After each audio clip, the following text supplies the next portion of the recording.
Salut tout le monde. Alors voilà, me voici dans ma salle de bain, donc avec ma tronche de cheveux tout gras, et encore aujourd'hui, bon, voilà, c'est juste qu'ils ont plus de forme, etc. Donc j'en suis à mon 4e jour sans shampoing. Le but de cette vidéo, c'est de vous montrer en fait plusieurs choses. Dans un premier temps, de vous montrer la recette du shikakai de base. Enfin, pour moi, je l'ai encore un tout petit peu amélioré, mais je vous explique la recette de base. Donc là, simplement de la poudre avec de l'eau dans un premier temps, à faire pour un shampoing de suite. Donc je vais vous montrer aussi la démonstration, c'est-à-dire je vais vous montrer comment je l'applique sur mes cheveux en fait. Ensuite je vais vous montrer le résultat donc avant-après, hein, avec les cheveux sales et les cheveux propres et brochés, parce que voilà, je vais faire mon fer à lisser, etc. Et deuxième partie de la vidéo, je vais vous faire la recette du shikakai, mais cette fois-ci version évoluée et pour plusieurs shampoings. Faut savoir que les poudres ayurvédiques, donc le shikakai, la poudre de Nîmes et la poudre de Brahmi que je vais vous présenter dans cette vidéo, en fait ce sont des poudres donc ayurvédiques et pulvérulentes. J'ai un peu du mal avec les mots moi. En fait c'est des poudres qui sont assez volatiles. Si vous inhalez ce genre de poudre là, vous risquez d'avoir des quintes de toux. Pour les asthmatiques, je vous le conseille absolument pas, donc faites-le vous préparer si vraiment vous voulez tester. Mais je vous conseille vraiment pas ce genre de poudre là parce que on se paye des sacrées quintes de toux. Alors il faut savoir aussi que ce genre de poudre, donc elles sont sensibles aux pollutions microbiennes, donc il faut absolument généralement les préparer et les utiliser de suite lorsque vous faites votre préparation pour votre shampoing. Sachant quand même que sur le site d'Aromazone, donc je me suis inspirée d'une recette, en fait je me suis inspirée, j'ai ni plus ni moins utilisé cette recette là, plus remplacer juste un des composants, un des ingrédients de la recette, pour en fait faire un shampoing que je peux donc utiliser pendant un mois. Donc ça m'aide vraiment parce que c'est pour 4 shampoings et comme ça au moins j'ai pas besoin de le préparer à l'avance, enfin de le préparer de suite pour m'en servir. Donc voilà, excusez-moi, je suis essoufflée parce que machine à laver, tout ça, sèche-linge, Donc écoutez, je vais vous montrer comment je l'utilise en fait cette poudre là. Vous moquez pas, hein, je vais avoir de la boue sur les cheveux, tout ça. Donc voilà, écoutez, hein, c'est parti. Alors pour la recette, ce qu'il faut, donc en fait j'ai pris donc du shikakai, de la poudre de Nîmes et de la poudre de Brahmi que j'ai déjà donc mis dans mon bol. Alors pour le détail en fait, au niveau du shikakai, la poudre en fait, donc c'est le produit lavant de la préparation. C'est un shampoing à lui seul en fait. Donc ça lave les cheveux et le cuir chevelu en douceur, ça redonne de la brillance et de la force aux cheveux, ça démêle et ça donne un toucher soyeux aux cheveux, ça favorise la pousse et ça limite la formation de pellicules. Donc on va voir que c'est un de mes points principaux de ma recette, c'est que c'est pour limiter les démangeaisons et les pellicules en fait, pour apaiser le cuir chevelu, etc. Pour l'instant ça me réussit plutôt pas mal. Donc ensuite la poudre de Brahmi, donc celle-ci, elle est tonifiante, elle favorise aussi la pousse des cheveux tout en les épaississant et en les rendant brillants. Ça apaise le cuir chevelu et ça aide à lutter contre les pellicules. Vous pouvez l'utiliser soit sous forme de shampoing masque comme je vais le faire actuellement, soit donc pour un masque capillaire tonifiant et volumateur, soit pour une lotion capillaire antipelliculaire ou alors pour un shampoing pour les cheveux fragiles. Ensuite, la poudre de Nîmes. Le plus souvent c'est pour les masques capillaires, donc moi je l'emploie aussi dans mon shampoing masque en fait, mais souvent elle est assez miraculeuse cette poudre, elle est donc en masque capillaire pour tout ce qui est problème de pellicule aiguë, logiquement c'est même pour les dermites séborrhées apparemment. Ça protège les cheveux de la pollution, ça soulage les démangeaisons et ça aide à réguler les problèmes de cuir chevelu gras en fait, et ça encourage la pousse des cheveux. Elle est bien aussi en masque pour le visage en fait, pour contrôler l'excès de sébum, pour purifier pour tout ce qui est des boutons, etc. en fait. Et pour finir, voilà, le shikakai je vous l'ai dit. Donc voilà pour cette recette, donc c'est ni plus ni moins que des poudres avec de l'eau tiède que l'on va bien mélanger et ensuite on va laisser reposer environ 3 à 5 minutes, le temps en fait que le shikakai libère son produit lavant. Donc là ce que j'ai fait c'est que j'ai mis plus de shikakai que de poudre de Nîmes et de poudre de Brahmi, c'est-à-dire qu'ici j'ai mis 25 grammes de shikakai, sachant que la recette de base uniquement du shikakai c'est 25 grammes de shikakai pour 50 ml d'eau. Voilà, ça c'est la recette sur Aromazone, hein. Donc 25 grammes de shikakai pour 50 ml d'eau tiède. Vous remuez, vous appliquez ça sur le cuir chevelu et les longueurs. Vous massez bien, vous laissez reposer 5 minutes Et là vous avez plus qu'à rincer, votre shampoing il est fait. Moi c'est une petite recette un tout petit peu évoluée. Donc ce que j'ai fait en fait ici dans les poudres, donc je viens de les mélanger. J'ai mis donc 25 g de shikakai, 7,5 g de Nîmes et 7,5 g de brahmi. En fait ça me fait 40 g de poudre en tout. Mais j'ai vraiment appliqué la recette de base avec 25 g de shikakai en fait. Donc là je mélange bien les poudres de façon à ce qu'il n'y ait pas forcément de grumeaux. Et comme la recette de base, donc c'est 25 g de shikakai pour 50 ml d'eau, j'ai fait une petite règle de 3 et je suis donc à 40 g de poudre, il faut donc que je mette 80 ml d'eau. Donc l'eau elle est tiède en fait, ce qui va aider en fait à mélanger. Là vous mélangez bien votre eau, en fait c'est pas vraiment important l'eau que vous allez mettre, simplement en fait il faut bien regarder la texture que ça va prendre. Alors c'est pas très ragoûtant, hein, ce sont des poudres ayurvédiques. Et de plus, elles ne se mélangent pas forcément bien à l'eau en fait. Ce ne sont pas des poudres solubles dans l'eau. Donc ça va faire une espèce de pâte. Donc pour moi il ne va pas y avoir assez d'eau, là je vais vous montrer. Ça a une odeur particulière. Alors ce sont des poudres qui ont tendance à teinter les cheveux. Méfiez-vous, apparemment. Moi je ne l'ai pas remarqué depuis le temps que je l'utilise. Mais ce sont des poudres qui ont tendance à teinter les cheveux clairs, et c'est fait pour renforcer les couleurs des cheveux brunes. Donc là ce que je fais c'est que je rajoute un petit peu d'eau, un tout petit peu. Vous allez voir la consistance doit être un peu liquide. Donc la recette de base que je vous ai donnée, la 25 g de shikakai pour 50 ml d'eau, c'est pour une longueur de cheveux à peu près de 20 cm. Donc vous adaptez. Le tout en fait c'est d'avoir une pâte, bon ça c'est à l'usage, hein. C'est d'avoir une pâte en fait assez ni trop liquide ni trop épaisse, donc là ça va un petit peu rien dire. Donc je vais vous montrer la texture que moi personnellement je trouve pratique pour étaler sur les cheveux. Là vous voyez, je vais rapprocher, c'est encore un petit peu trop dense, donc un peu trop sec. Je vais ramollir un petit peu encore la pâte. Là j'ai peut-être mis un petit peu trop d'eau, mais on verra bien. On va bien mélanger. Non, je pense que ça va être pile poil en fait. Donc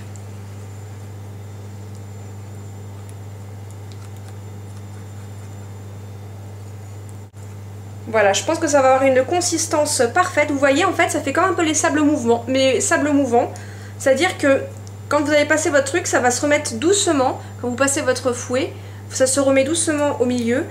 On va laisser reposer cette pâte environ 3 à 5 minutes, le temps qu'elle libère en fait tout son pouvoir lavant. Et ensuite, on va aller se l'appliquer sur les cheveux. Alors, dans un premier temps, donc, il faut se mouiller les cheveux et les essorer un petit peu en fait pour pas que ça dégouline tout simplement. Alors, me voici les cheveux mouillés, je les coiffe un peu histoire d'avoir l'air de quelque chose, non, tout simplement pour faciliter en fait l'application. Je prends mon bol de shikakai qui a été laissé reposer. Et tout simplement, je vais venir en prendre. Donc ça fait de la boue comme ça. Ah, c'est pas très ragoûtant. Et je viens d'appliquer en fait de base sur tout mon cuir chevelu. Donc je fais ce que je peux avec mes deux mains. Le but c'est vraiment, là j'en ai fait beaucoup parce que j'aime bien en fait, il n'y a peut-être pas besoin d'en faire autant, hein, mais j'aime bien en fait vraiment avoir tout mon cuir chevelu de bien couvert. Donc du coup ce que je fais c'est que je l'applique et je masse un petit peu. Donc ça sèche et ça fait des petits grains. Donc vous allez en foutre partout. Je vous explique que c'est pas vraiment le truc le plus simple du monde à appliquer. Et logiquement je fais ça dans la douche, hein. Comme ça au moins je sais que ma baignoire elle est là pour récupérer l'extra de produit. Donc en plus je vois pas ce que je fais parce que j'ai pas mes lunettes.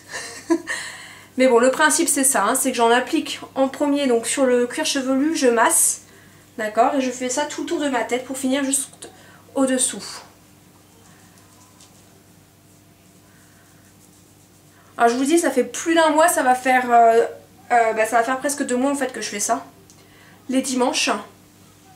Bon, on va laisser tomber la serviette, c'était pour histoire de m'aider à pas en foutre partout, mais pour l'instant ça m'a l'air d'aller, j'en mets pas partout. Dans la douche, le truc c'est que dans la douche les cheveux sont un peu plus humides, donc du coup ça coule de partout. Alors lavez bien votre douche juste après parce que ça tâche un petit peu la faïence, je trouve. Et comme je vous l'ai dit, ça tâche aussi un peu, ça colore un peu les cheveux apparemment. Donc vous connaissez ma couleur de cheveux, vous me voyez au fur et à mesure des vidéos, moi personnellement je trouve pas que ça ait teinté mes cheveux. Alors je vous mettrai quelques références de vidéos en fait de youtubeuses dont Baireo par exemple qui a fait une revue sur le Shikakai. D'ailleurs c'est un petit peu beaucoup elle en fait hein, qui m'a donné l'envie d'utiliser le Shikakai. Il y a aussi une autre youtubeuse qui avait fait une vidéo en fait, faut que je retrouve les noms parce que je les ai plus en tête. Une autre youtubeuse qui avait fait une vidéo montrant comment elle avait fait son bain d'huile dans un premier temps et ensuite elle finissait avec le Shikakai. Donc je vous mettrai les deux liens des vidéos dans la barre d'infos. Voilà, après je suis bonne pour un nettoyage de salle de bain. C'est pas grave, hein. Quand on aime, on compte pas.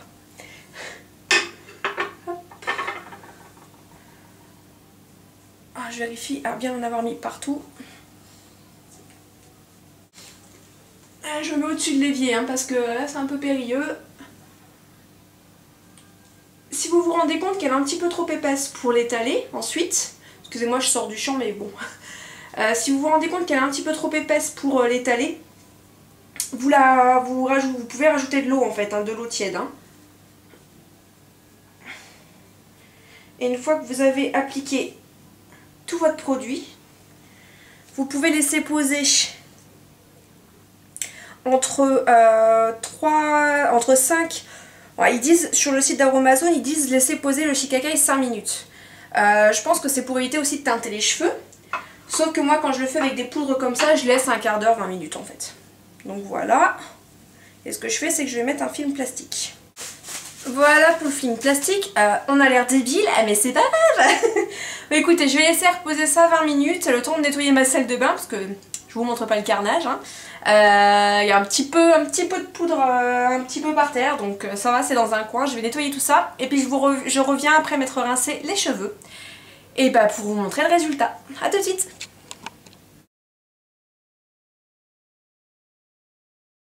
Alors pour la deuxième partie de la recette, donc je vous propose en fait donc une recette élaborée. Donc pour ça vous allez avoir besoin d'un récipient, de la poudre de Shikakai, d'ortie piquante, d'hydrolat, moi j'ai choisi le romarin à verbenone, d'inuline, d'huile végétale, moi j'ai pris celle de jojoba, de mousse de babassu, de protéines de riz, de protéines de soie et d'extrait de pépins pamplemousse.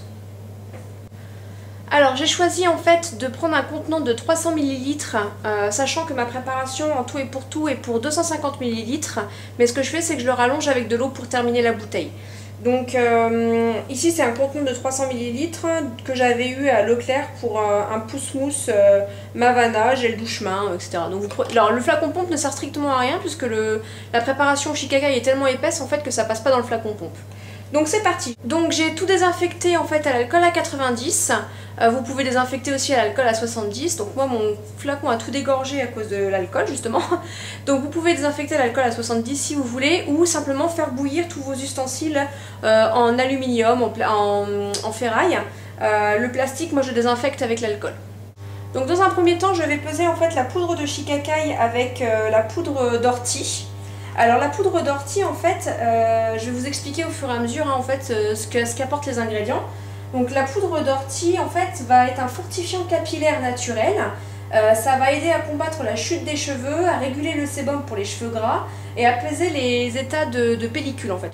Donc vous pouvez l'utiliser en fait sur Aromazone, il préconise de l'utiliser en infusion ou en macérat. Moi j'ai essayé de faire l'infusion la dernière fois avec un filtre à café et toute la poudre s'est mise dans ma préparation parce que ça a percé le filtre et je me suis rendu compte quand j'ai utilisé mes shampoings que c'était pas plus mal. Donc j'ai décidé de l'utiliser comme ça, donc à vous de vouloir l'utiliser comme vous voulez. Le but de cette préparation c'est ni plus ni moins que des poudres avec de l'eau et des actifs qu'on a rajoutés après.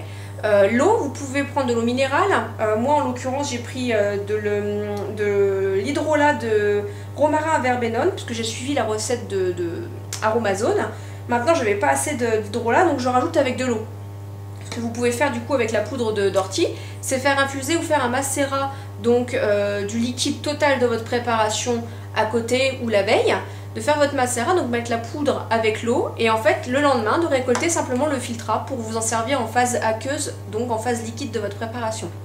Si je ne suis pas assez claire et assez précise, n'hésitez pas à me le mettre en commentaire, je vous expliquerai tout. Alors dans un premier temps, je vais mettre mes poudres, donc la poudre de shikakai et la poudre d'ortie. En tout et pour tout, j'ai besoin de 95 g de poudre de shikakai et de 10 g de poudre d'ortie. Alors faites très attention quand vous manipulez ces poudres là, elles sont pulvérulentes comme je vous l'ai dit, donc il faut vraiment rester très éloigné. Moi j'ai retenu ma respiration et je m'éloigne un peu de temps en temps quand je mets la poudre en fait. Donc là je vais mettre cette fois-ci 10 g de poudre d'ortie.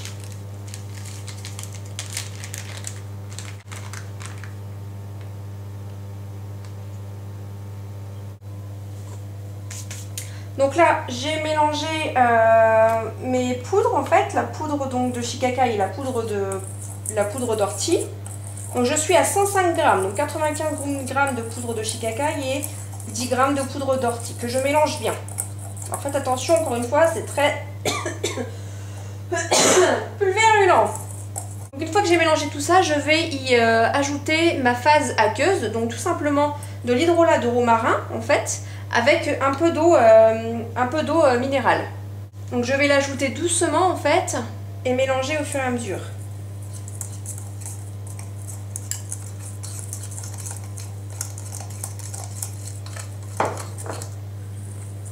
Voilà, là ça ressemble un petit peu à la première préparation. Hein. On va simplement y ajouter des actifs et un conservateur. Voilà, donc là j'ai une préparation bien mélangée et je vais venir ajouter en fait tous mes actifs. On va commencer par 5 g d'inuline.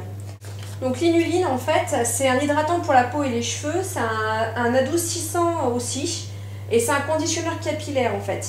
Donc il est là pour lisser la fibre capillaire. Donc je viens donc intégrer l'inuline, sachant qu'il faut mesurer entre chaque... Il faut mélanger pardon, entre chaque ajout. Donc je mélange. Ensuite je viens ajouter 12,5 g en fait d'huile végétale de jojoba que j'ai choisi tout simplement parce que c'est un rééquilibrant pour les cheveux gras. C'est une huile en fait qui a un toucher sec, donc ça va pas graisser les cheveux et ça va améliorer en fait la brillance et la souplesse des cheveux et ça va enrayer la chute des cheveux aussi. Voilà. Voilà. Donc je viens ajouter ceci à la préparation.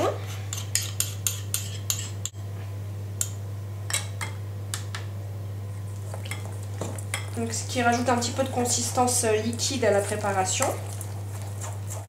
Donc je viens ensuite ajouter 7,5 g de mousse de babassu. Alors en fait c'est une faible dose pour une préparation, ça va servir de tensioactif. Je vais peut-être bien mélanger. En fait c'est ce qui fait le produit moussant dans une préparation, mais à faible dose c'est juste un tensioactif parce que là ça va pas du tout mousser en fait. Hein. Donc 7,5 g. Ma préparation va de toute façon être rallongée à l'eau. Voilà, donc je remélange. La mousse de babassu dans les produits capillaires, c'est ce qui est censé apporter la mousse. Et là, comme c'est en faible dose, bah, du coup ça va servir de tensioactif. Alors ensuite, je viens ajouter 4,5 ml de protéines de riz. Donc sachant que la protéine de riz va améliorer et va maintenir l'hydratation dans le cheveu en fait. Ça va apporter force et volume aux cheveux et ça va gainer la fibre capillaire. Donc avec une pipette de 2,5 ml, je viens prélever donc les 4,5 ml. Donc 2,5 et 2. Ensuite, je vais faire de même, je vais ajouter 4,33 ml de protéines de soie. La protéine de soie donc, va améliorer et maintenir aussi l'hydratation dans le cheveu. Et par contre, ça va apporter le toucher, le rendu doux et soyeux aux cheveux en fait.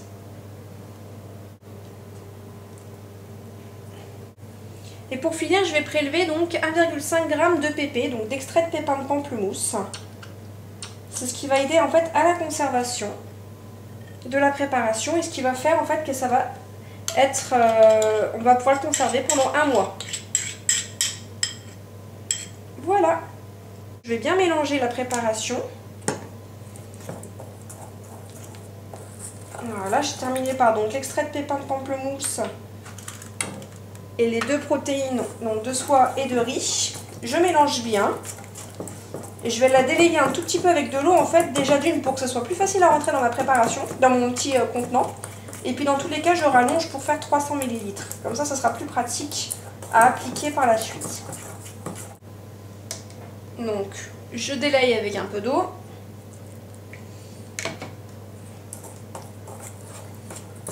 Que je mélange bien. Et c'est là que la galère commence, parce que là, le plus dur, c'est pas de faire la recette, mais c'est de le rentrer dans le contenant.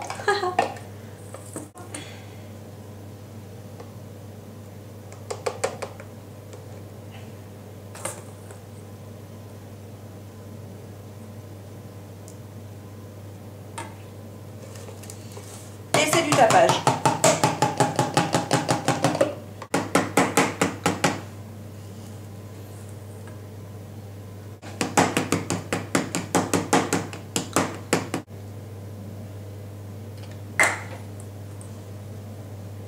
Et voilà les filles, donc du coup voici le shampoing, donc vous voyez où est-ce qu'on en est en ayant rallongé un petit peu avec l'eau, on peut encore en rajouter un peu. D'ailleurs c'est ce que je vais faire à chaque fois que je vais utiliser mon shampoing, en fait je vais rajouter un tout petit peu d'eau pour le délayer, de façon à ce qu'il soit un peu plus liquide pour pouvoir l'appliquer avec plus de facilité. Donc voilà pour à peu près 300 ml de Shikakai, de shampoing au Shikakai. Si vous essayez, j'aimerais bien savoir ce que vous en avez pensé de ce shampoing là. Moi j'adore personnellement, j'aime beaucoup les poudres ayurvédiques. Et du coup, en fait franchement moi je vois la différence sur mes cheveux. Donc si vous les utilisez, dites-moi ce que vous en pensez. Et sinon j'espère que ces 2 recettes vous auront plu. Ça m'a été demandé, donc du coup je l'ai fait avec plaisir. Alors me voici de retour, donc après le séchage et le coiffage avec le fer à lisser. Donc déjà au niveau brillance des cheveux, vous voyez, les cheveux brillent. Au niveau du volume, alors là il suffit de sécher la tête en bas et moi j'ai le double de volume. Hein. Et au niveau légèreté des cheveux, les cheveux sont super légers, ils sont bien propres. Hein. Ils sont, voilà, bon, enfin, vous le voyez par vous-même. Donc là j'ai les cheveux propres et volumineux. Donc quelques petites précautions quand même quand vous rincez les cheveux donc à la douche. Mettez bien votre tête en arrière parce que c'est pareil, ça pique les yeux si vous vous en mettez dans l'œil du Shikakai. Ça pique un peu. Donc mettez bien les cheveux en arrière, rincez bien tranquillement, donc mettez un peu d'eau, massez bien votre cuir chevelu. Pour bien laver en fait le cuir chevelu encore. Il ne reste pas de grains dans les cheveux parce que j'ai les cheveux lisses. Hein. Par contre les personnes qui ont les cheveux un peu crépus et bien secs, ils peuvent se retrouver avec de la poudre encore dans les cheveux. Donc je sais que ça part au séchage pour certaines. Sinon il faut vraiment bien prendre le temps de rincer.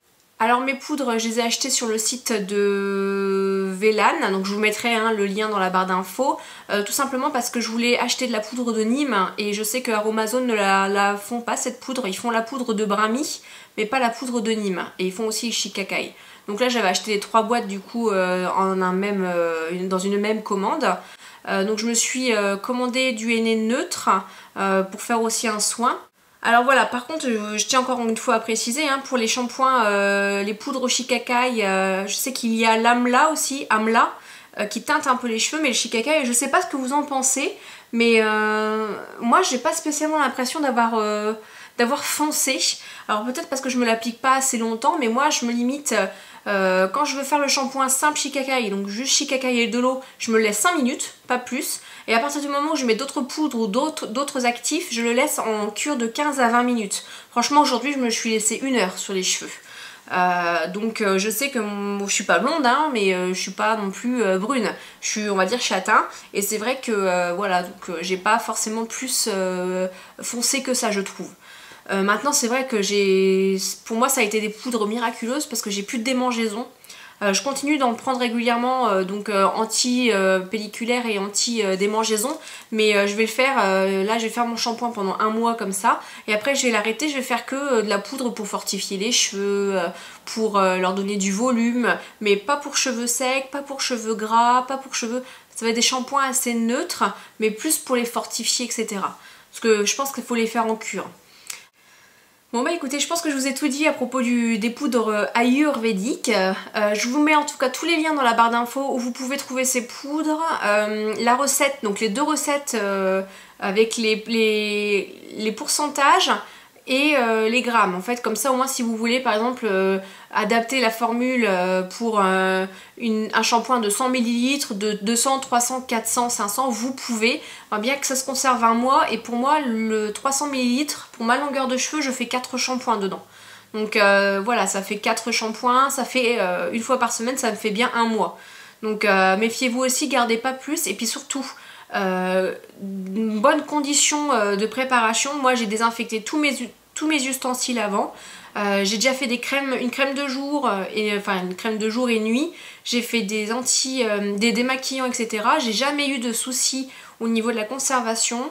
D'ailleurs ma crème de jour, on est en dehors du mois et il en reste vraiment un tout petit peu, je vais la finir. Mais j'inspecte la texture, j'inspecte la forme et l'odeur. S'il y a le moindre changement d'odeur ou de texture, etc., ne gardez pas, d'accord? Ça c'est très très important pour ce qui est produits cosmétiques à faire, fait maison. De même que pour les huiles essentielles, j'en ai pas mis dans mes préparations, vous avez pu le remarquer, parce qu'il faut les tester. Donc moi j'en ai testé quelques-unes qui me correspondent, et surtout avec lesquelles je ne fais pas d'allergie. Mais c'est pareil, hein, vous avez tout plein de précautions à prendre pour les huiles essentielles. Moi je me sens pas encore assez calée dans le domaine, on va dire, pour donner des conseils. En fait c'est pas des conseils que je donne, moi c'est vraiment les recettes qui me correspondent à moi, encore une fois. Je suis pas trop dans le domaine, je commence simplement à faire mes cosmétiques moi-même. Excusez-moi tout au long de la vidéo d'avoir fait des je sais que beaucoup n'apprécient pas, vous savez très bien que c'est pas volontaire, donc je m'en excuse. Et sur ce je vais vraiment vous laisser parce que la vidéo va durer une éternité, comme d'habitude. Donc sur ce, je vous fais d'énormes bisous. Je ne vais pas avoir l'occasion de refaire une vidéo avant le nouvel an, puisque forcément le jour, on est le dimanche 30, demain on est le 31, donc forcément non. Je vous souhaite à tous une très bonne année. Je vous fais d'énormes bisous, j'espère juste que vous allez passer de très bonnes fêtes. Quand bien même vous êtes chez vous, passez une soirée cocooning, c'est tout aussi bien des fois. Simplement voilà, j'espère juste que l'année 2013 sera encore meilleure pour l'année 2012, pour certaines ou certains, et ça sera pas difficile. J'espère pour eux en tout cas, et j'espère pour vous tous que tout se passera bien pour l'année 2013. Voilà, je vous embrasse tous très fort et je vous dis à l'année prochaine. Salut!